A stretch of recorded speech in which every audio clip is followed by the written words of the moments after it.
Nahmaduhu wa nusolli wa nusallimu ala rasulihil karim amma ba'du.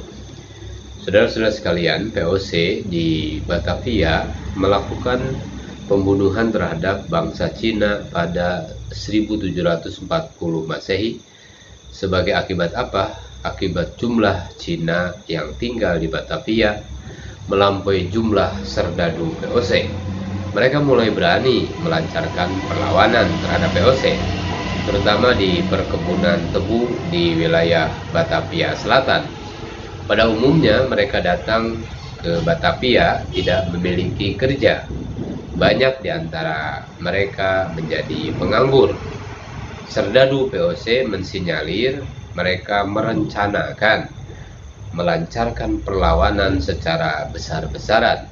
Padahal menurut George McTikahin dalam Nationalism and Revolution Indonesia menyatakan pada awalnya Gubernur Jenderal J.P. Kuhn menilai bangsa terbaik yang dapat bekerja sama dengan VOC adalah Cina. Sayangnya terlalu sedikit yang datang ke Batavia. Atas dasar pandangan ini, maka Batavia terbuka bagi imigran Cina. Dampak dari kebijakan Jan Petersen Kuhn 1 abad kemudian di Batavia pada masa Gubernur Jenderal Falkenhayn 1737 sampai 1741 Masehi, VOC dihadapkan kepada problem Cina akibat jumlah mereka mencapai 80.000 orang. Jadi 80.000 orang Cina ini, dan mereka melakukan komplotan perlawanan. Untuk mengatasinya, orang Cina dideportasikan ke Banda, ke Sri Lanka, dan Tanjung Pengharapan. Namun di tengah laut mereka dibuang. Jadi begitu mereka dimasuk dalam kapal, di tengah laut mereka dibuang. A.S. de Klerk 1938 dalam History of Netherlands Indies menjelaskan VOC di bawah perintah Gubernur Jenderal Falkenhayn melakukan pembunuhan Cina di Batavia yang mencapai jumlah 10.000 orang. Peristiwa pembantaian Cina ini oleh VOC ini disebut sebagai The Batavian Fury, amuk masyarakat Batavia. Dampak dari tindakan VOC melakukan pembunuhan dan pembuangan ke tengah laut, orang Cina lari ke Jawa Tengah atau ke Banten. Di Jawa Tengah, mereka bergabung dengan Sunan Mas Garendi atau Sunan Kuning, cucu dari Amangkurat. Banyak orang Cina masuk Islam, kemudian melancarkan penyerangan ke Istana Pakubuwana II dan benteng VOC di Kartasura dan Semarang, Demak dan Rembang. Serbuan Cina ini membuat VOC tidak mampu mengatasinya, kecuali VOC mengadakan pendekatan kembali ke Cina. Saudara-saudara sekalian, di wilayah Kesultanan Banten yang lebih dekat Batavia timbul pemberontakan yang dipimpin oleh Kiai Tapa. Pemberontakan ini juga mendapatkan dukungan dari orang Cina yang mencari perlindungan dari ancaman pembunuhan massal oleh VOC tahun 1740.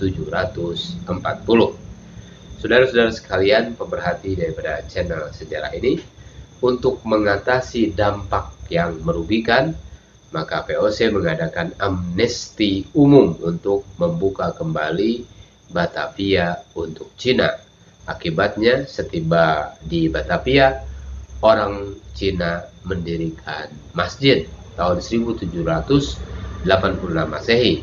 Victor Forssell dalam The Chinese in Southeast Asia menuturkan bahwa jumlah Cina Muslim yang terbesar berada di Makassar.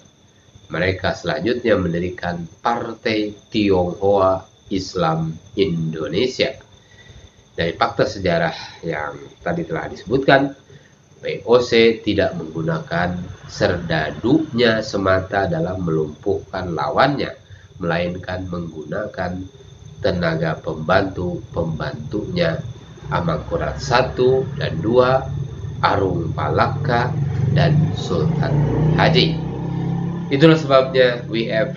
Wertheim berkesimpulan bahwa imperialis Barat melumpuhkan kekuatan Islam dengan tenaga Islam.